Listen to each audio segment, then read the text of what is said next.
एक सेकंड रुको जरा। एक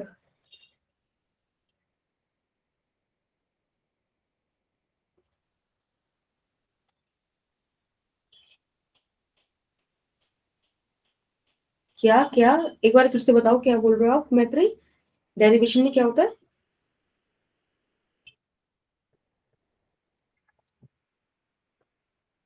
एक सेकंड रुकना जरा, एक छोटा सा इशू आ रहा है, लेट मी रिजॉल्व इट। और दिन तुम मैत्री बताओ क्या।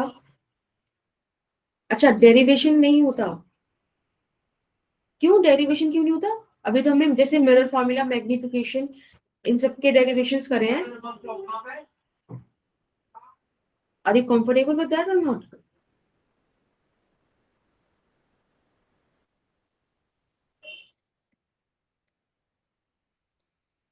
इसीलिए तो मैं कहती हूँ कि फील जरूरी है, रटना इज नॉट दैट इम्पोर्टेंट। देखो, हमने अभी मिरर फॉर्मूला डिस्कस किया, मैग्निफिक, हाँ इजी है। तो बेटा, टू बी वेरी ऑनेस्ट, हर कॉन्सेप्ट इजी है अगर अच्छे से बताया जाए तो वही तो मैं कह रही थी कि आई ट्राई माय बेस्ट कि तुमको मजा आए इसे पढ़ने में। बस टाइम का बाउंडेशन इज समथिंग व्हिच इज जो मजा खराब करता है। तुम्हें पता है जो मैं क्वेश्चंस यहाँ करा रही हूँ ना, वो क्वेश्चन इन दोनों को ही कवर करते हैं। अगर मैं इसीलिए बोलती हूँ कि तुमसे अगर वीडियो में, ऑनगोइंग वीडियो में क्वेश्चन इन केस नहीं हो पा रहे हैं ना, तो एक बार उन्हें पर्सनली ट्राई जरूर करो, क्योंकि मैं बता रही हूँ उनसे नीचे ही क्वेश्चन आएंगे, उनसे ऊपर नहीं आएगा आपको। ठीक है, चलो अपनी क्लास स्टार्ट करते हैं। बेटा, ये मैंने क्वेश्चन छोड़ा था जिसमें हम डिस्कस कर रहे थे वेलोसिटी ऑफ ऑब्जेक्ट्स, ठीक है, of objects images in spherical mirror. ठीक, उसमें हमने दो केस डिस्कस कर लिए थे और थर्ड केस इस पॉइंट पे आके हमने लीव किया था, याद है? That's good Zubia. तो मैं बता रही हूँ, तुम न्यूमेरिकल्स का प्रैक्टिस करोगे ना इसी तरह से, तुम कोई दिक्कत नहीं आएगी, ना तुम्हें बोर्ड में दिक्कत आएगी, ना तुम्हें उसमें आएगी। और बल्कि बोर्ड के लिए ना एक सेशन हम स्पेशली रखेंगे जिसमें आई डिस्कस विद यू कि किस तरह से एक इफेक्टिव आंसर राइटिंग की जा सकती है, even when it comes to technical subjects like science, chemistry, bio. ठीक है, तो ऑब्वियसली मैं अपना फिजिक्स का बताऊंगी कि एक अच्छी आंसर राइटिंग कितना इफेक्टिव मतलब ला सकती है नंबर को। ठीक है, चलो। तो बेटा, ये वाले केसेस समझ में आए थे, फर्स्ट और सेकंड। आज हम थर्ड और फोर्थ केसेस पढ़ने वाले हैं। एक बार कमेंट बॉक्स में बता दो कि फर्स्ट सेकंड केस क्लियर है, जितने बच्चे यहाँ पर है।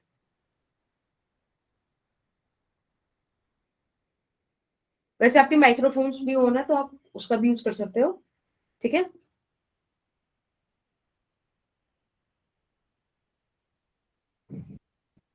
सेकंड में थोड़ी दिक्कत थी,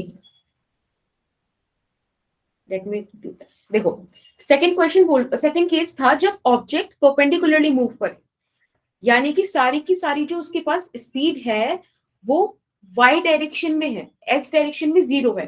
बेटा, जब एक्स डायरेक्शन में वो मूव ही नहीं कर रहा, तो उसका ऑब्जेक्ट डिस्टेंस, इमेज डिस्टेंस सब बराबर होगा, सेम रहेगा। सिर्फ हाइट ऑफ इमेज और हाइट ऑफ ऑब्जेक्ट चेंज होगा, है ना? बताओ, ये चीज समझ में आई सुबिया? बेटा हाँ, यस मैम। हाँ, ये चीज समझ में ना, हाइट ऑफ इमेज और हाइट ऑफ ऑब्जेक्ट चेंज होगा बस। बिल भरे थे मैंने तो। ठीक है, अब आप ये देखो, ये मैग्निफिकेशन का फॉर्मूला था, हमने डिस्कस किया था खूब अच्छे से, राइट? अब इसमें आप ऐसे चेक करो बेटा, हमने क्या करा, इसका क्रॉस प्रोडक्ट कराया, उसको डिफरेंशिएट किया प्रोडक्ट रूल की हेल्प से। ठीक है, और हमारे पास ये टर्म्स आ गई। अब जब एक्स एक्सिस में कोई मूवमेंट ही नहीं है, तो D U by D T और DV by D T zero होगा, राइट? हमारे पास ये टर्म्स आ गई। ठीक है, बस इनको हमने फिर रीशफल कर दिया। अगर आपको ये चीज समझ में आई ना, मतलब मुझे लग रहा है इसके बाद आपको शायद इस चीज में अगर दिक्कत होगी तो इस चीज में होगी कि ये परपेंडिकुलर वेलोसिटी कैसे हुई, राइट जुबिया? बेटा, मैम, ये चीज, परपेंडिकुलर। ये वाली चीज समझ में आई थी? मैम, परपेंडिकुलर क्यों आया इधर? क्यों आया? देखो, ये परपेंडिकुलर नहीं है प्रिंसिपल एक्सिस की वेलोसिटी, यस मैम। तो इसीलिए परपेंडिकुलर आया। ओके मैम, क्लियर हो गया। ठीक है, इसको मैं यहाँ लिख भी देती हूँ इन केस किसी और को डाउट हो। एक मिनट। ठीक है, अब सबको मतलब सबको क्लियर है ना ये वाले केसेस? मैत्रेय, प्रेरणा, बोलो बेटा क्लियर है आप दोनों को?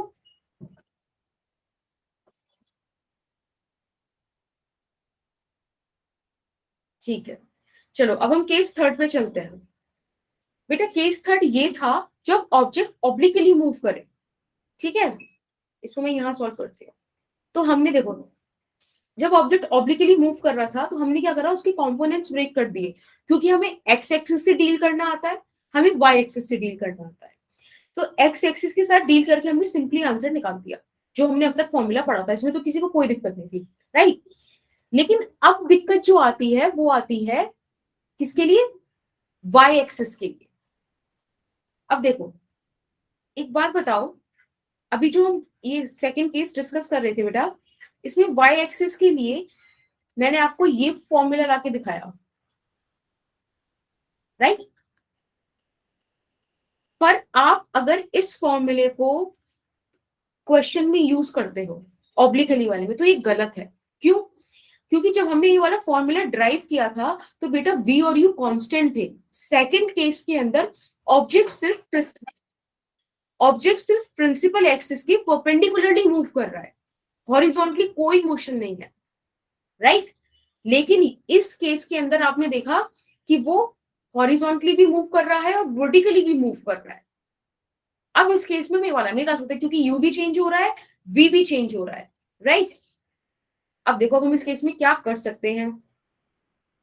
तो बेटा हम जाएंगे वापस कॉन्सेप्ट पे, और कॉन्सेप्ट हमको बोलता है height of image upon height of object is equals to minus v by u. ठीक है, फिर से हम क्रॉस मल्टीप्लीकेशन कराएंगे, और देखो यहां तक आ गए हम। ठीक है, फिर इसको डिफरेंशिएट करेंगे, और इस चीज को हम ऐसे लिख सकते हैं, पहले यू सेम रखा, इसका डिफरेंशिएशन, फिर एच को सेम रखा बेटा और इसका डिफरेंशिएशन। ठीक, सेम ड्रिल यहां हो जाएगी, बस माइनस साइन है इसलिए माइनस साइन आ गया। ठीक बात। अब अपना केस स्टडी करते हैं। अब देखो यू क्या है? ऑब्जेक्ट की स्पीड, राइट। कितनी है बेटा ऑब्जेक्ट की स्पीड? वाई एक्सिस की बात कर रहे हैं। माइक्रोफोन ऑन करके बताओ जल्दी जल्दी। Ma'am 3 centimetre per second. Cool. So u is 3।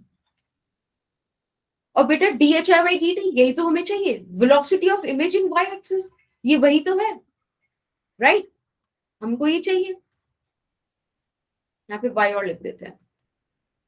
अब ये मुझे बताओ हाइट ऑफ इमेज कितनी है? बताओ, ऑब्जेक्ट यहां पर है, इमेज कहीं यहां बनी होगी 60 सेंटीमीटर पे। अब मुझे ये बताओ इस केस में हाइट ऑफ इमेज कितनी है? बोलो।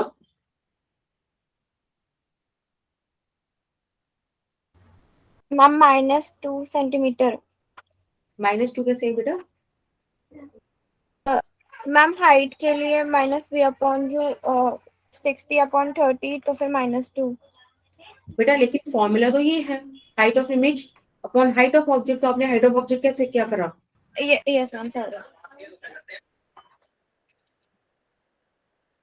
देखो, आप अगर इस इंस्टेंट पे बात करो, जब भी हम कभी मोशन मतलब मोशन को किसी भी मोशन को स्टडी करते हैं, हमें इंस्टेंट डिफाइन करनी बहुत जरूरी है। आप ये देखो जिस केस के साथ आप डील कर रहे हो वो ऑलरेडी एक टिपिकल केस है, अगर मैं कॉम्प्लेक्सिटी की बात करूं। ठीक है, अगर मैं इसमें टाइम इंस्टेंट कोई 1 2 3 कुछ भी डाल दूं ना, तो बेटा केस और ज्यादा कॉम्प्लेक्स हो जाएगा। इसीलिए हम जो बात करेंगे सिर्फ इस पर्टिकुलर इंस्टेंट की बात करेंगे। ठीक है, और यही आपके लेवल से मतलब ऊपर ही है क्वेश्चन। ठीक, सिर्फ इस पर्टिकुलर इंस्टेंट की। बेटा इमेज भी प्रिंसिपल एक्सिस पर है, ऑब्जेक्ट भी प्रिंसिपल एक्सिस पर है, यानी कि height of image height of object दोनों ही 0 हैं। इस बात की feel I? Since ma'am object and image both are on principal axis, right? Height of image, height of object दोनों ही 0 है। अब अगर बेटा ये चीज है तो यानी कि ये फैक्टर 0 हुआ और ये फैक्टर 0 हुआ। Is it okay? राइट? अब मेरे पास बचा यहाँ पे ये v का वैल्यू -60 था और हाइट ऑफ ऑब्जेक्ट का रेट ऑफ चेंज ऑफ मतलब rate of change of height of object कितना है बेटा? y एक्सिस में।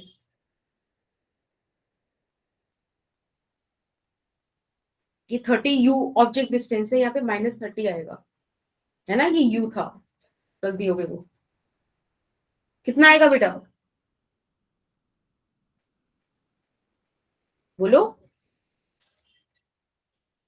ये वैल्यू क्या है? आपको समझ नहीं आ रहा क्या ये वाला पार्ट? बोलो। हेलो, मैत्रेयी, प्रेरणा, जूबिया। मैम पता नहीं है हाँ, इसलिए नहीं बोल रहे। क्या? मैम पता नहीं है इसलिए नहीं बोल रहे। अच्छा, वैसे समझ, अगर नहीं समझ आ रहा तो रुको, मैं दोबारा से बताऊं केस थर्ड? नो मैम आ रहा है समझ में।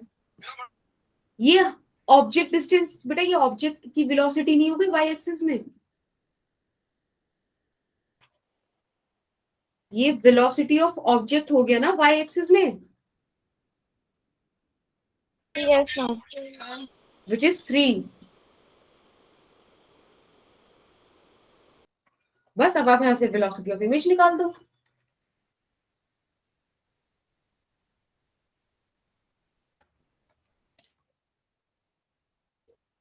बताओ, फील है इस चीज की?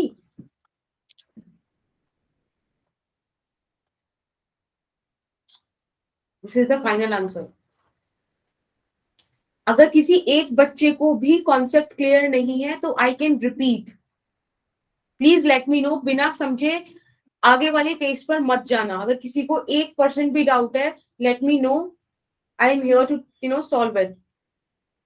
बताओ मुझे अगर तुम्हें डाउट है तो। अगर तुम्हें डाउट रहेगा और तुम ऐसे बोलोगे कि ओके ओके, तो मुझे भी आगे मजा नहीं आएगा पढ़ाने में। बताओ, समझ में आई ये चीज? ओके मैत्री, और एक्सेप्ट करो कि तुम्हें नहीं आ रहा। प्रेरणा, समझ में आया है बेटा? जूबिया को क्लियर हो गया है? प्रेरणा, आपको समझ में आया बच्चा? क्लियर नहीं है तो आज के बाद से ये बात को ध्यान रखना कि अगर क्लियर नहीं हो रहा है तो प्लीज पूछो मुझसे। रुक जाओ, मैं जरा इस चीज को इरेज कर देती हूँ, ठीक है? 1 सेकेंड रुकना, ठीक है?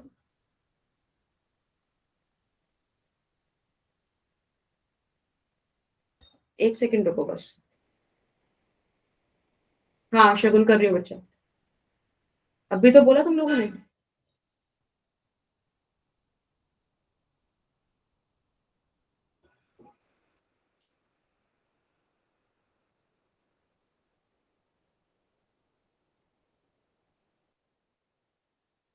और जिसको जैसे जुबी, अगर आपको क्लियर है ना, तो एक बार अपने कॉन्सेप्ट चेक ही कर लो कि वाकई क्लियर है या कहीं कोई पॉइंट छूट रहा था, क्योंकि आपने डीएचओ बाई डीटी नहीं बोला था, ठीक है ना?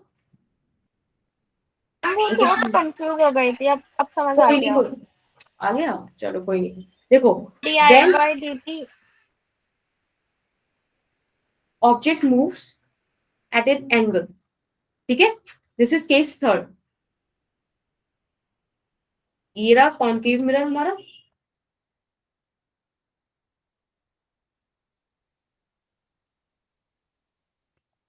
दिस इज पोल, और बेटा ये रहा ऑब्जेक्ट। सिर्फ क्वेश्चन का ना हमें मतलब फैंसी वैल्यूज नहीं लेनी ना, मैं तुम्हें कॉन्सेप्ट समझाना चाह रही हूँ, इसलिए मैं यही वैल्यूज रिपीट कर दे रही हूँ, ठीक है? This is 30 centimetre away. अब बेटा ये केसेस हम बहुत बार डिस्कस कर चुके हैं इन्हीं वैल्यू के साथ, तो मुझे नहीं लगता आप में से किसी को दिक्कत होगी ये बात बताने में कि इमेज का डिस्टेंस 60 सेंटीमीटर आएगा, माइनस का आएगा, यानी कि मिरर के सामने आएगा, ठीक है? सिंपल सी बात है। अब मैंने आपसे बोला है कि ये जो ऑब्जेक्ट है ये कुछ इस तरह से मूव कर रहा है, ठीक, at the angle of 37 degree with principal axis. अब मैंने आपसे कहा कि बेटा वेलोसिटी ऑफ इमेज बता दो मुझे क्या है। तो मैंने आपको बताया है कि ऐसे क्वेश्चंस को हम डील करेंगे एक्स एक्सिस का एक्स एक्सिस में, वाई एक्सिस का वाई एक्सिस में, ठीक है। तो सबसे पहले मैंने इस ऑब्जेक्ट को जो इसकी वेलोसिटी है एक्स एक्सिस और वाई एक्सिस में ब्रेक कर दिया। बेटा जब आप यहाँ देखोगे तो ये आएगा 4 सेंटीमीटर पर सेकेंड और इधर आएगा वाई एक्सिस में 3 सेंटीमीटर पर सेकेंड, ठीक है, बिल्कुल। अब एक बात मुझे बताओ, अगर मैं सिर्फ एक्स एक्सिस की बात करूं तो बेटा ये वाला फॉर्मूला लगेगा ना हमारा,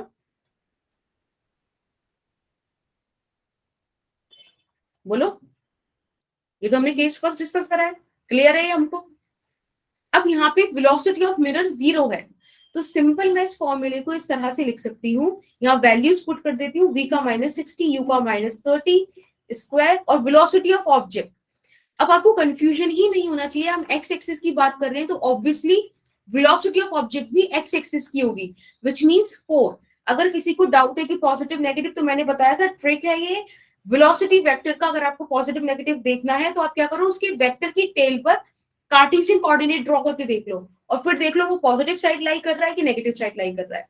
बेटा अगर आप यहाँ पे इस ओ पॉइंट पे ड्रॉ करते हो कार्टेशियन कोऑर्डिनेट तो ये पॉजिटिव एक्स एक्सिस में जा रहा है, यानी कि यहाँ +4 आएगा। गुड, ठीक है। बस अब आप इसे सॉल्व कर दो, यहां से सॉल्व करोगे 60 30 करके 2 आएगा, 2 square 4 4 4 16 minus of 16 I cap. इसका मतलब है इमेज इस डायरेक्शन में मूव करेगी 16 सेंटीमीटर पर सेकेंड से। एक्स एक्सिस का काम खत्म हुआ। अब हम बात करेंगे वाई एक्सिस की,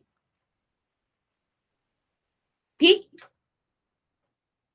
अब बेटा वाई एक्सिस में आप सेकंड केस वाला फॉर्मूला नहीं लगा सकते, आप ये वाला फॉर्मूला नहीं लगा सकते, ठीक। और क्यों नहीं लगा सकते, क्योंकि जब हमने सेकंड केस डिस्कस किया था तब मैंने आपको बोला था कि हॉरिजॉन्टली कोई वेलोसिटी नहीं है, ऑब्जेक्ट सिर्फ वर्टिकली मूव कर रहा है, इसीलिए हम ये नहीं लगा सकते, क्योंकि हमारे पास अब जो कोई केस है उसमें हॉरिजॉन्टल वेलोसिटी भी इंक्लूडेड है, ठीक है। तो इसके लिए क्या करेंगे, जब भी ऐसा कुछ केस है तो हमेशा कॉन्सेप्ट पे जाओ। और बेटा हमारा कॉन्सेप्ट तो बड़ा सिंपल सा था, मैग्निफिकेशन का फॉर्मूला, ठीक है। यहां से मैं क्रॉस प्रोडक्ट कराती हूँ तो ये चीज लिखने में तो कोई दिक्कत नहीं है। हमने करा इसको डिफरेंशिएट, और बेटा डिफरेंशिएट करके कुछ इस तरीके की हमारे पास एक्सप्रेशन बन जाएगी।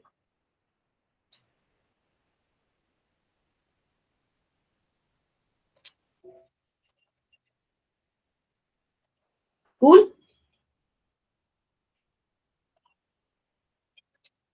सही है बेटा। 2 दिन बच्चे माइक ऑन करके रखा करो, बोलते रहा करो कि सही है गलत है, समझ में आ रहा है, समझ में आ रहा है। Cool. अब एक चीज दिमाग से, मतलब अब ध्यान से सुनो इस बात को, ये जो लिखा हुआ है ना dhi/dt, बेटा ये है velocity of image in Y axis. Height कितना चेंज होता जा रहा है, वही तो है ना वेलोसिटी ऑफ इमेज। क्या होता है height of image, image principal axis से कितना ऊपर है कितना नीचे है। तो अगर वो चीज ऑब्जेक्ट ऊपर जा रहा है या नीचे जा रहा है, जो कुछ भी है, तो उसकी हाइट चेंज हो रही है ना, उसी हाइट के चेंज होने के रेट को उस डायरेक्शन में वेलोसिटी बोला जा सकता है। ये चीज क्लियर है सबको, शगुन, प्रेरणा, मैत्री? गुड। अब आपको इस चीज में कभी डाउट नहीं आना चाहिए। अब ये चीज क्या हो गई, velocity of object in y direction, right. फटाफट से इसका स्क्रीनशॉट ले लो।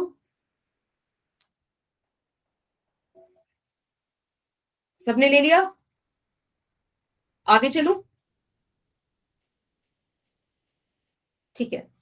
अब देखो, बेटा एक बात बताओ, मैंने आपसे पूछा हाइट ऑफ इमेज क्या है, हाइट ऑफ ऑब्जेक्ट क्या है। अभी अभी मैंने आपको बताया कि height of image, height of object, ये सब हम प्रिंसिपल एक्सिस से कंसिडर करते हैं। ये दोनों ही ऑब्जेक्ट इस इंस्टेंट पे कहाँ है, ऑब्जेक्ट इमेज ठीक प्रिंसिपल एक्सिस पे, यानी कि 0 हो गए, ठीक। This term would be 0 and this term would be 0। तो अब हमारे पास बचा u dhi/dt is equals to -v dho/dt, right, यही बचा। बस अब आप इसमें वैल्यूज पुट कर दो, u का वैल्यू क्या है बेटा, ऑब्जेक्ट डिस्टेंस -30, dhi/dt हमको चाहिए, और v का वैल्यू है -60, और this is velocity of object in y axis. Please x axis y axis को ध्यान से समझो, ठीक है ना। अब बस हमने एक फॉर्मूला लगा दिया, अब तो तुम लोग होशियार हो ही, कर लोगे आगे का, ठीक।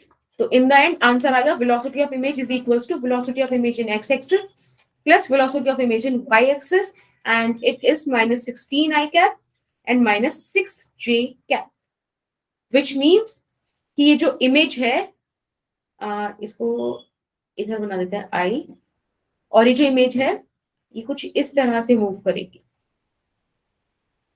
ठीक है। अब case third clear, microphone on करो, चैट पे लिखो, कैसे लिखो, चलो क्लियर, कूल कूल कूल। चलो अब हम करेंगे केस फोर्थ, ओके चलो।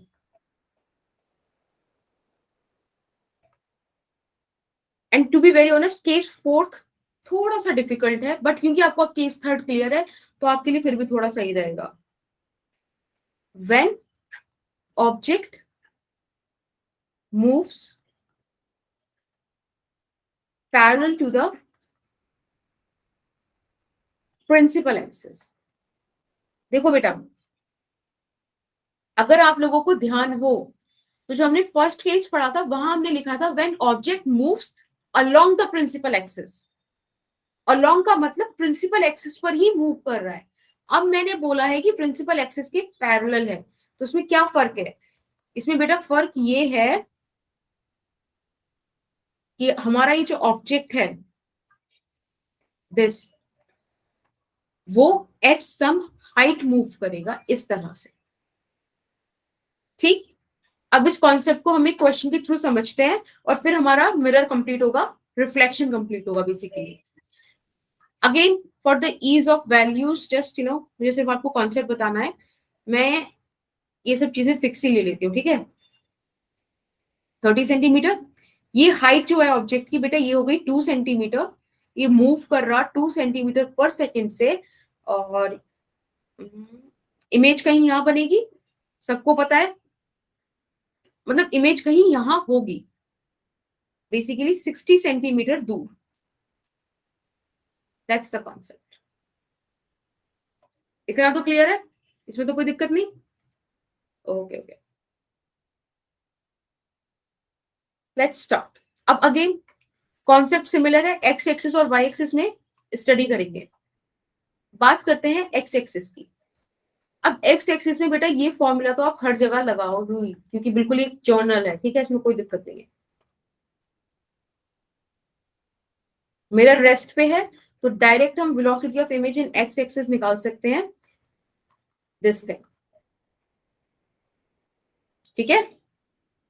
अब वेलोसिटी ऑफ ऑब्जेक्ट क्या है इन एक्स एक्सिस, बोलो।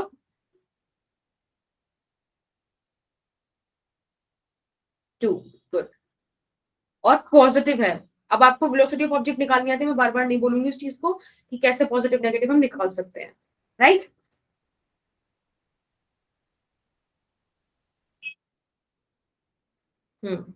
चलो इसको सॉल्व करो बेटा, क्या आएगा? 60 32, 2 का स्क्वायर 4, 4 2 जा 8, बिल्कुल -8 आई कैप, यानी कि इमेज जहां कहीं भी है उससे वो इस डायरेक्शन में मूव कर रही है 8 सेंटीमीटर पर सेकेंड से, ठीक है। अब बेटा एक बात बताओ, इस केस में हाइट ऑफ ऑब्जेक्ट कुछ है, अगर है तो हमको हाइट ऑफ इमेज भी निकालनी पड़ेगी ना। Height of image upon height of object is this, right. Height of image would be minus of, values put करी, ऑब्जेक्ट की वैल्यू यहां पुट कर दी, इसे सॉल्व करोगे बेटा -4 सेंटीमीटर आ रहा है, यानी कि इमेज इस प्रिंसिपल एक्सिस से नीचे की तरफ यहां कहीं है, ठीक है। ये 4 सेंटीमीटर नीचे, तो ये जो 8 सेंटीमीटर पर सेकेंड था ना, वो कुछ यहां आएगा इस तरह से, इज इट ओके? ओके,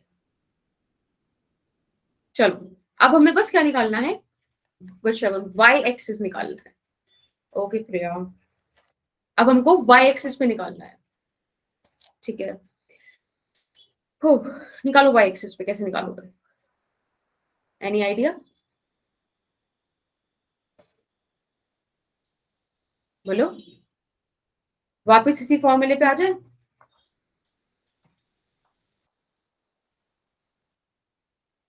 एक बात बताओ, हाइट ऑफ ऑब्जेक्ट भले ही सेम है, पर v और u दोनों ही चेंज हो रहे हैं, तो बेटा क्या आपको इस बात की फील है कि हाइट ऑफ इमेज चेंज होगी?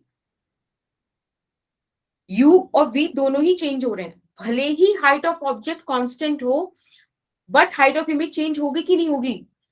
क्योंकि हाइट ऑफ इमेज सिर्फ हाइट ऑफ ऑब्जेक्ट पे डिपेंडेंट नहीं है, v और u पर भी है।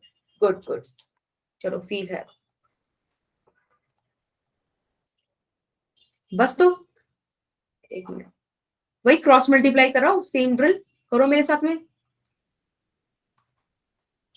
अब इसको डिफरेंशिएट कर दो। ओहो, स्लाइड नहीं है, एक सेकंड रुको जरा, मैं स्लाइड ऐड कर दूंगी, ठीक है?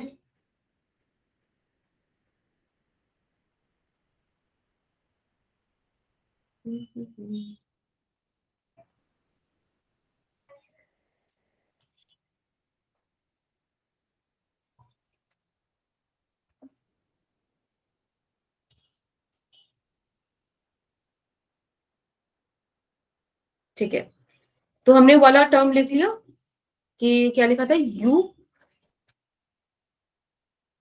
H I. हम्म,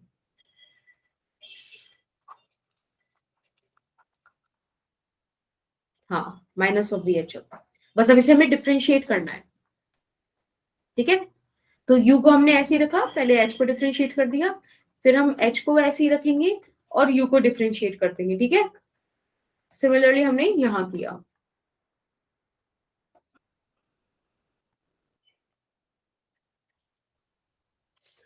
कोई दिक्कत नहीं इस चीज में?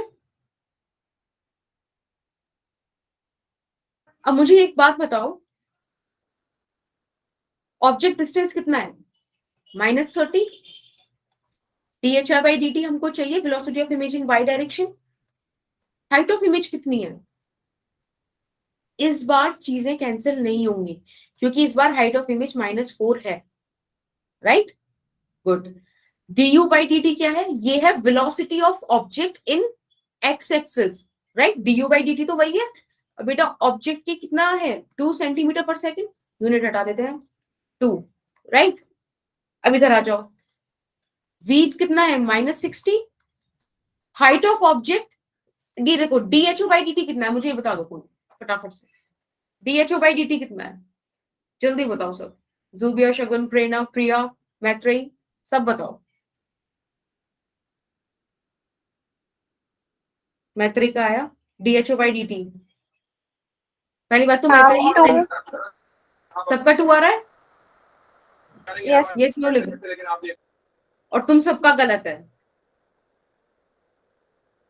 D H O by D T क्या बताया था मैंने? Velocity of object in Y axis बताया था बेटा। इस केस में ऑब्जेक्ट की वाई एक्सिस में तो कोई वेलोसिटी है ही नहीं। बोलो।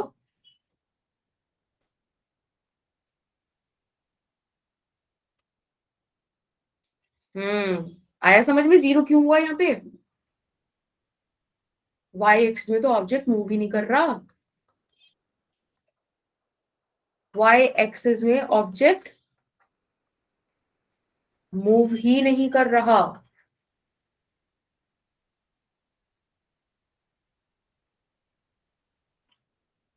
हम्म, माफ किया। अब हाइट ऑफ ऑब्जेक्ट क्या है, 2। डीवी बाई डी टी क्या हो गया, इमेज एक्स एक्सिस की में, है ना?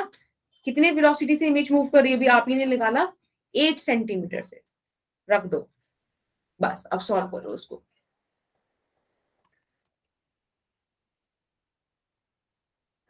ये तो जीरो हो गया, -16 और ये -8 इधर आके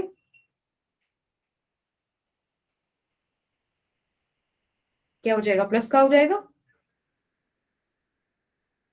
तो यहाँ प्लस का 8, v ऑफ i दिस, बेटा ये हो गया आपका y एक्सिस में। Is it okay? अच्छा, एक चीज गलत हो गई, ये 8 थोड़ी, ये -8 आएगा। हाँ अब सही है। 8 2 16 प्लस का, ये आके प्लस हो जाएगा एंड इट इज 24। ठीक है, ये आंसर आ गया आपका। वेलोसिटी ऑफ इमेज हो गई, velocity of image in x axis plus velocity of image in y axis, and it is क्या आया,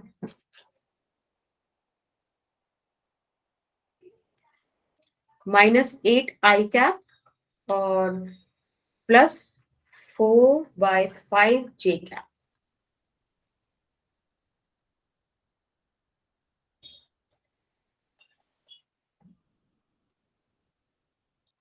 ये माइनस का 30 है ना, इधर आ जाएगा।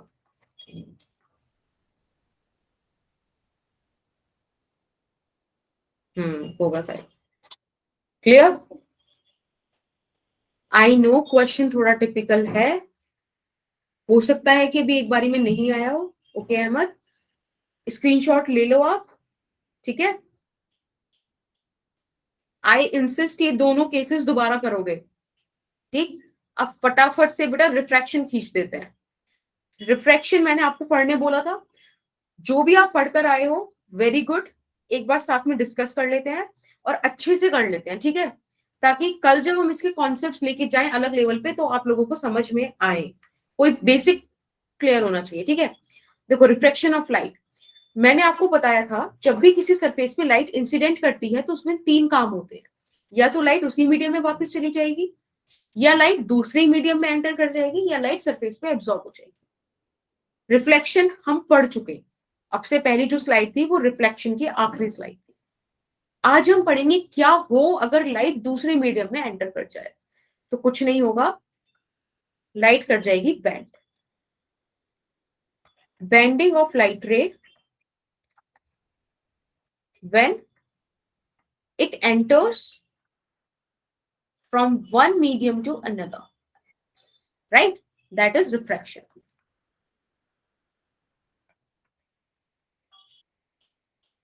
Cool.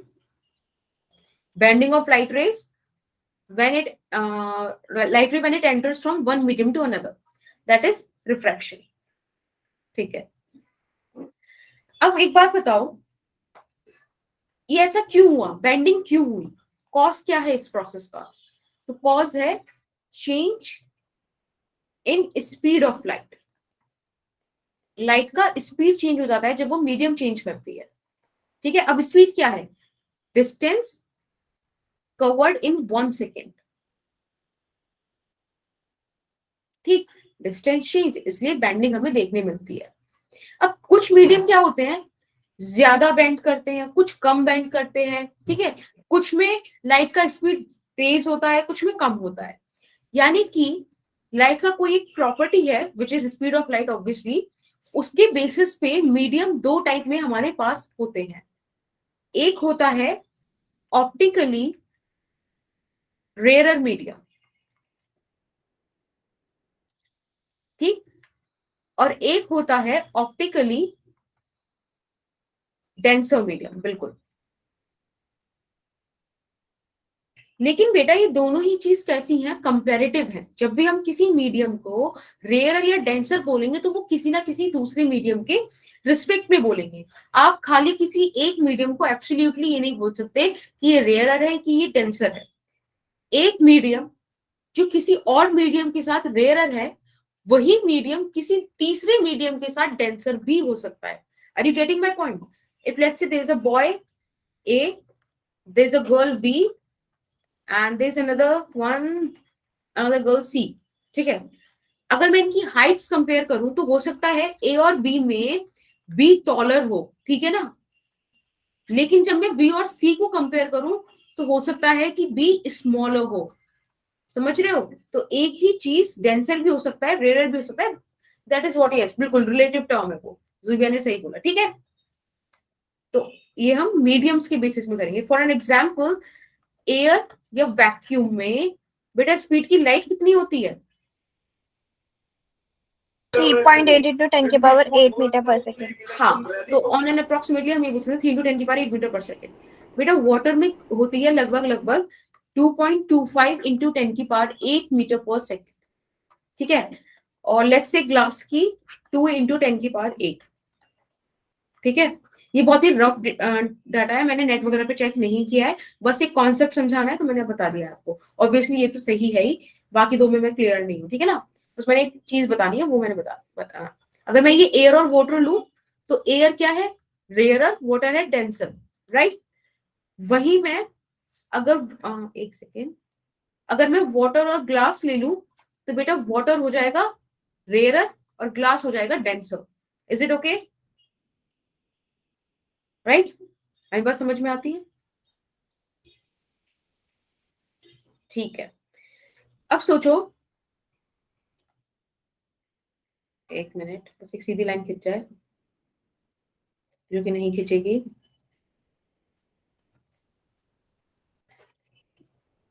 अब हम रिज्यूम करेंगे, ये सीधी लाइन है, यहाँ मीडियम रेयरर है, यहाँ मीडियम डेंसर है, ठीक है। एक बार क्या हुआ कि हमारी लाइट इस तरह से इंसिडेंट हुई, ठीक, रेयर से डेंसर। तो मैंने क्या किया, यहाँ पे नॉर्मल ड्रॉ कर दिया, ठीक। अगर बेटा ये इंटरफेस नहीं होता, मीडियम सेम होता, तो according to the property of light बिल्कुल ये इस तरह से चली जाती अनडेविएटेड। बट अब मीडियम है, तो हमने क्या ऑब्जर्व किया कि जो लाइट रे है ना वो कुछ इस तरह से गई, यानी कि लाइट रे अपने ओरिजिनल पाथ से डेविएट तो हुई लेकिन टुवर्ड्स द नॉर्मल डेविएट हुई, right, bends toward the normal, ठीक। कब? जब लाइट रेयरर से डेंसर में गई। Is it okay? अब सेकंड केस स्टडी करते हैं कि लाइट क्या हुआ, डेंसर से रेयरर में जा रही है, तो अगेन हमने नॉर्मल ड्रॉ किया, इंटरफेस नहीं होता तो लाइट अनडेविएटेड चली जाती। बट अब हमने क्या देखा, लाइट डेविएट हुई। इस केस में लाइट अवे डेविएट हुई नॉर्मल से, डेविएशन तो था बट क्या था, away from the normal, right. तो आपको ये चीज ध्यान रखनी है कि लाइट जब डेंसर से रेयरर जाती है तो नॉर्मल से अवे बेंड होती है, रेयरर से डेंसर जाएगी तो टुवर्ड्स द नॉर्मल बेंड होगी, ठीक है। बेटा इंसिडेंट रे और नॉर्मल के बीच के एंगल को एंगल ऑफ इंसिडेंस बोलते हैं, ठीक उसी तरह से रिफ्रैक्टेड रे और नॉर्मल के बीच के एंगल को एंगल ऑफ रिफ्रैक्शन बोलते हैं, ठीक। This is incident ray, normal angle of incidence, this is angle of refraction. अब ये जो एंगल है ना, ये वाला, कितना डेविएशन हुआ, अपने जो उसका ओरिजिनल पाथ था उससे लाइट कितनी डेविएट हुई, बेटा इसको बोलते हैं angle of deviation. This is angle of deviation, ठीक। This is angle of deviation. कल को कोई आपसे पूछे एंगल ऑफ डेविएशन का फॉर्मूला, तो आप उसको इस तरह से बता सकते हो, डेविएशन इज मॉड्यूलस ऑफ, मतलब basically deviation is difference between these two angles, ठीक है। डिफरेंस हमेशा पॉजिटिव होता है। Is it okay? ठीक है, ठीक है, चलिए अब हम ऐसे दो केस देखेंगे जहां लाइट बेंड ही नहीं होगी, ठीक। ओके अहमद, फर्स्ट केस है बेटा, ओके प्रिया, देखो फर्स्ट केस ऐसे समझते हैं कि ये नॉर्मल है,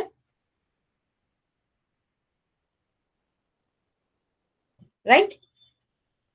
अब मैंने जो लाइट इंसिडेंट करी वो मैंने अलोंग द नॉर्मल इंसिडेंट कर दी, जिसे आप नॉर्मल इंसिडेंस का केस भी बोलते हो, या एंगल ऑफ इंसिडेंस जीरो है, बेटा एंगल ऑफ रिफ्रैक्शन भी जीरो ही हो जाएगा। तो जब भी आप लाइट नॉर्मली इंसिडेंट करोगे तो कोई रिफ्रैक्शन नहीं होगा, नो रिफ्रैक्शन। ठीक है। अब दूसरा केस ऐसा है कुछ कि यहां भी सेम मीडियम है और यहां भी सेम मीडियम है। ठीक है। अब बेटा कोई लाइट रे आई इस तरह से, वो ऐसे ही चली जाएगी बिना डेविएट हुए। ठीक। यहां भी क्या होगा, नो रिफ्रैक्शन, क्योंकि जब ये वैल्यू चेंज होती है ना, तब लाइट रे को पता चलता है कि हमको पाथ चेंज करना है कि नहीं करना, बेंड होना है नहीं बेंड होना। तो ये दो केसेस हैं, this is case first normal incidence का, और दिस इज सेम मीडियम का केस। एक काम करो, आप ये रिफ्रैक्टिव इंडेक्स अभी लिखो मत, क्योंकि भी मैंने आपको समझाया नहीं है ना रिफ्रैक्टिव इंडेक्स, तो आप ऐसे लिखो सेम मीडियम, जो मीडियम 1 है वही ये मीडियम 2 भी है। ठीक।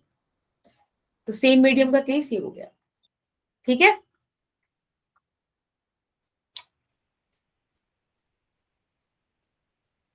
कोई कुछ बात कुछ समझ में तो क्लियर है, नहीं चीज आगे चले। ठीक है। रिफ्रैक्टिव इंडेक्स, बेटा रिफ्रैक्टिव इंडेक्स को, ओके प्रेरणा, आप म्यू से या फिर एन से रिप्रेजेंट कर सकते हो। ठीक है। Refractive index is a ratio of speed of light. ये तो पहले मैं आपको डेफिनेशन दिखा रही हूँ, फिर मैं आपको एक थोड़ा सा एक्सप्लेन भी करूंगी, इसका फील आएगा कि रिफ्रैक्टिव इंडेक्स होता क्या है। तो ratio of speed of light in vacuum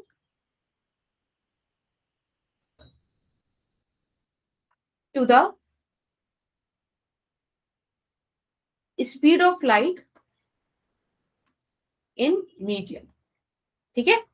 किसी भी मीडियम का स्पीड क्या है, सॉरी किसी भी मीडियम में लाइट का स्पीड क्या है और वैक्यूम में क्या है, उन दोनों के रेशियो को हम रिफ्रैक्टिव इंडेक्स बोलते हैं। बेटा जब दोनों स्पीड की ही बात हो रही है तो रिफ्रैक्टिव इंडेक्स की कोई अपनी यूनिट नहीं होती है। ठीक है। Mu is equals to speed of light हम सी से दिखाते हैं वैक्यूम में, और लेट्स से किसी मीडियम में इस तरह से है, तो दिस इज रिफ्रैक्टिव इंडेक्स। ठीक। ये तो हो गया थ्योरी। अब एक बात करते हैं, जैसे सपोज म्यू है 1.33। ठीक है, कोई भी मीडियम, लेट्स से वाटर का है। इसका मतलब ये है कि speed of light in water is 1.33 times lesser than the speed of light in air. इतना कम है। ठीक है। क्यों? म्यू ऑफ वाटर कैसे लिखोगे आप? C by V of water. This is 1.33, this is C, this is velocity of water. ठीक है ना, sorry velocity of light in water. जरा आप इसको ऐसे लिख के देखो, आ रहा है ना, इतना टाइम्स है, राइट? फील आया आपको उस चीज का? इस बात से आप एक और बात बोल सकते हो कि म्यू इनवर्सली प्रोपोर्शनल है वी के। तो अगर रिफ्रैक्टिव इंडेक्स ज्यादा है तो उस मीडियम में लाइट का स्पीड कम हो जाएगा, है ना? ठीक है। ये भी एक बात है। और कोई बात इसमें? देखो, जब आप, चमक गया, ठीक है, जब आप किसी भी मीडियम का स्पीड एयर या वैक्यूम के कंपैरिजन में देखते हो तो उसको बोलते हैं absolute refractive index of that medium. मतलब इसका साफ मतलब है कि हमने जो भी मीडियम है उसे with respect to vacuum observe किया है। ठीक। पर बेटा ऐसा भी तो हो सकता है कि आप कोई मीडियम ले लो, लेट्स से वाटर, और उसको आप एयर की जगह ग्लास के रिस्पेक्ट में देखना चाह रहे हो, राइट? तो ऐसे केस में जो म्यू आता है उसको बोलते हैं रिलेटिव रिलेटिव रिफ्रैक्टिव इंडेक्स। ठीक। तो हम इसको ऐसे भी लिख सकते हैं 1 μ2 विच इज μ2/μ1। और अभी आपने देखा था mu is inversely proportional to V, right? तो दिस इज v1/v2। इतनी बात में कोई दिक्कत?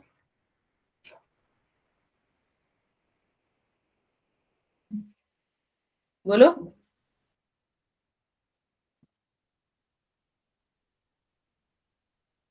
No doubt. ठीक है। तो एक क्वेश्चन करते हैं फिर। ये आपको दिया हुआ है वेलोसिटी ऑफ वाटर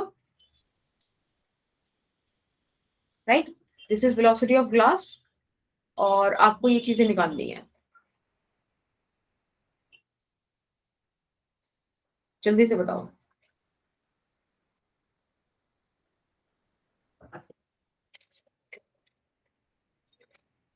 मम्मी,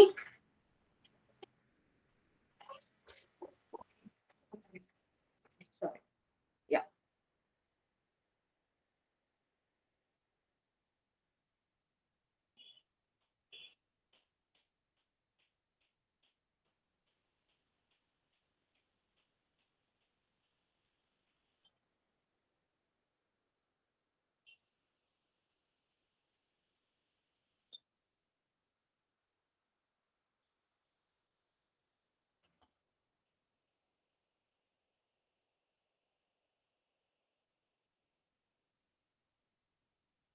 बताओ बेटा, आंसर आ रहे हैं?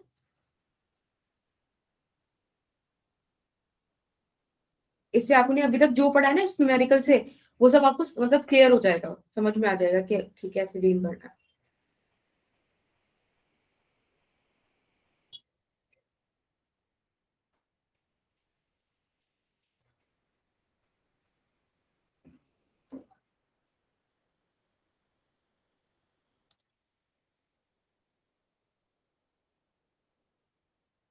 देखो, अगर नहीं हो रहा है तो हमें सिंपल पता है, refractive index of any medium is speed of light in air upon speed of light in that medium, right? Definition से चलेंगे हम, बस इसे सॉल्व भी तो करना है।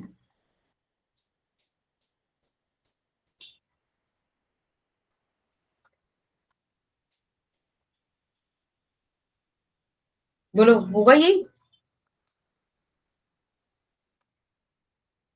बोलो।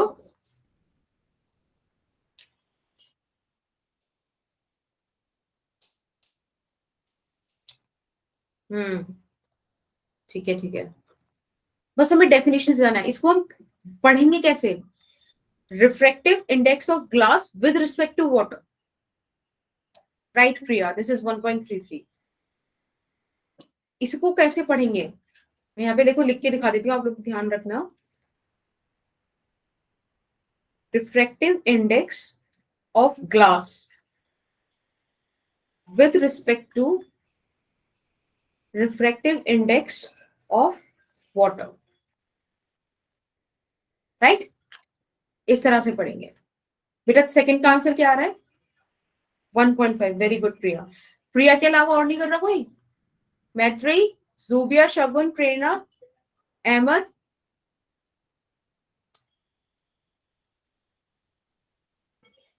अब आपने देखो म्यू ऑफ जी ऑलरेडी निकाल दिया। हाँ तो ठीक है ना, भर दो। और इसको, चलो बढ़िया Ahmad, these will be there your answers, ठीक है? ये चीज समझ में आई? यह ध्यान रखना इनको पढ़ते कैसे हैं। सेकंड को पहले पढ़ेंगे, फर्स्ट को बाद में पढ़ेंगे, ठीक है? सेकंड का with respect to first, okay? चलो। अच्छा, मुझे लगा कि, सॉरी सॉरी, इट्स तैयबा। सही प्रोनाउंशिएट किया? सॉरी सॉरी, मुझे लगा कि तुम इट्स अहमद तैयब समथिंग, ऐसा मुझे लगा। मैंने कहा हो सकता है अ, वो सरनेम नेम जैसे चेंज कर लेते ना place. Sorry sorry sorry, Taiyaba. चलो बेटा, ओके। ये वाला क्वेश्चन करके दिखाओ, ऐसे ये करके दिखाओ, तो ये भी करके दिखाओ। कोरिया में होता है? अरे नहीं, मैंने बहुत सारे बच्चों के मतलब बच्चों के नहीं, ऐसे देखे हैं लोगों के प्रोफाइल इंस्टा पे, नाम सरनेम पहले लिखते हैं, तो मेरे को किसी ने ईमेल आईडी भी ऐसे बना रखी हो, जैसे कि सपोज हर्षी गर्ग हर्षी, टूल लगता है, चैंसी। हाँ, वो जनरेशन को। वही वही मेरे को इसलिए दिक्कत हुआ। चलिए वाले क्वेश्चन करो। यहाँ बोला है wavelength of particular light in air is this, if refractive index of diamond is this, find the wavelength of same light in diamond। इसे बोलते हैं मिश्रित सोच के लोग हैं. There are a lot of people with different thinking diversity now. Orthodox भी हैं, एडवांस भी हैं, सोसाइटी के रूल्स ब्रेक करने वाले भी हैं, सब है.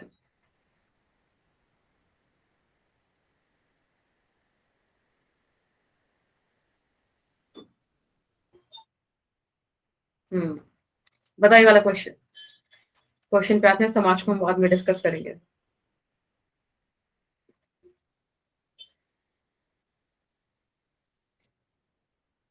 कोई लाइट है, उसका वेवलेंथ हमें दिया हुआ है. अब आप आधे लोग तो वेवलेंथ के नाम से क्वेश्चन कह देंगे कि छोड़ो मैम कराएंगे जब देखेंगे, क्योंकि हमने तो स्पीड ऑफ लाइट पढ़ी है, रिफ्रैक्टिव इंडेक्स पढ़ा है, वेवलेंथ कैसे आ गया. तो बेटा आप 10th में भी तो सॉरी 11th भी तो पढ़कर आए हो ना, वहां आपने ये फॉर्मूला पढ़ा होगा और आपको बहुत अच्छे से बताया गया होगा कि v और लैम्डा ये दोनों मीडियम डिपेंडेंट फैक्टर्स हैं. ठीक है, मीडियम पे डिपेंड करते हैं. जबकि हाँ, जबकि जो न्यू है यानी कि फ्रीक्वेंसी, ये सोर्स डिपेंडेंट होती है, ये सिर्फ सोर्स पे डिपेंड करती है. ठीक है, तो होगा क्या कि न्यू तो चेंज होगा नहीं, क्योंकि लाइट जो प्रोड्यूस कर रहा है वो सेम है. लाइट तो बस एंटर कर रही है वन मीडियम से अनदर मीडियम पे. तो क्या होगा यहाँ पे, जो आपने ये फॉर्मूला लिखा था ना, 1 μ2 is equals to μ2 upon μ1 is equals to v1 upon v2, इसी के साथ आप ये भी लिख सकते हो λ1 अपॉन λ2, क्योंकि v is directly proportional to lambda. बात समझ में आई, कॉन्सेप्ट समझ में आया, डॉट्स कनेक्ट हुई, बोलो.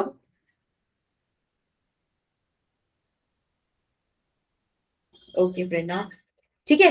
अब देखो हमें दिया हुआ क्या है, mu of diamond upon mu of air या वैक्यूम को तो आप ऐसे ही छोड़ सकते हो. ओके, और यहाँ पे lambda of air upon lambda in diamond. ठीक, अब एक बात देखो, आपको रिफ्लेक्टिव इंडेक्स दिया हुआ है 2.4. ठीक है, लैम्डा ऑफ एयर दी हुई है 4800 एंगस्ट्रोम, और आपसे ये पूछा है, इजी क्वेश्चन है, सॉल्व कर दो इसको. यहाँ से पॉइंट हटाया, एक जीरो बढ़ गई, 24 2 48 एंड इट इज 2000 एंगस्ट्रोम.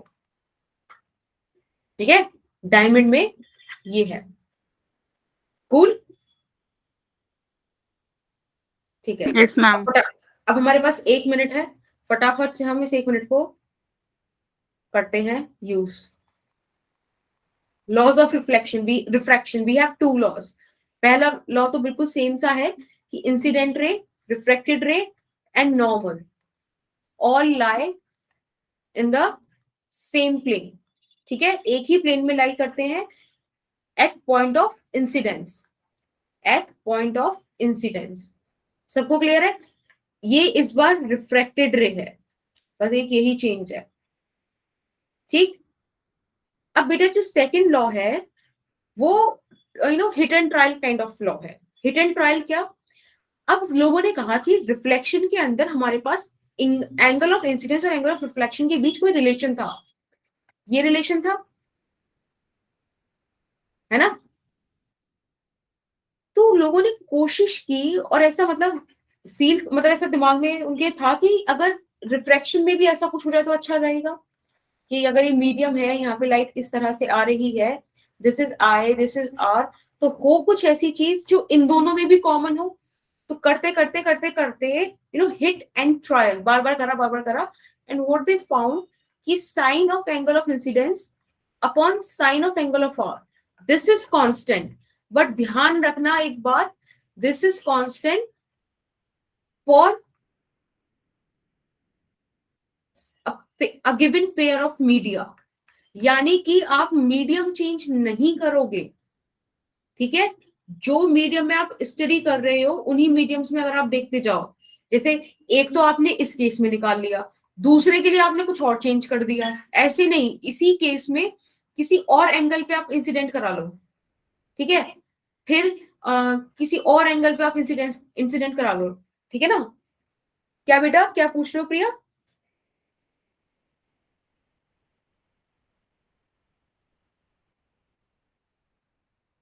मतलब मेरे कहने का मतलब ये नहीं है वैक्यूम ही फिक्स हो। आप यहाँ पे वाटर ले लो, आप ग्लास ले लो, कुछ भी ले लो, लेकिन दो मीडियम फिक्स कर लो कि मैं ये वाला जो लॉ है। हाँ है, जूबिया है, लेकिन उसमें भी जाना मत, ठीक है? मैंने बचपन में वीडियो डाली थी वहां पे, लाइक 1-2 साल पहले। ठीक है, वाटर है, ग्लास है, ठीक। अब हमने क्या करा है, हमने मैंने आपको एक एक्सपेरिमेंट दिया कि बच्चों इस लॉ को प्रूव करो, बस आपके 2 मिनट और, ठीक है, कि इस लॉ को प्रूव करो। तो आपने क्या करना है, आपने मीडियम फिक्स रखना है। आपने मीडियम फिक्स रखा, वाटर और ग्लास, ठीक है। अब आपने एक इस एंगल पे सपोज I1 एंगल पे लाइट इंसिडेंट कराई, तो बेटा उसके कॉरस्पॉन्डिंग आपको R1 एंगल मिल गया। अब आप इसी तरह से I2 पे कराओ, तो आपको उसके कॉरस्पॉन्डिंग कुछ एंगल मिल जाएगा R2, ठीक है। फिर आप I3 कराओ, तो आपको उसकी कॉरस्पॉन्डिंग एंगल मिल जाएगा R3, है ना? ये एक ही मीडियम पे हुआ है। और जब आप इन्हें सॉल्व करोगे ना, आप ऐसे निकालोगे sign I1 sign R1 sign I2 sign R2, बेटा ये रेशियो बराबर आएगा। Feel I?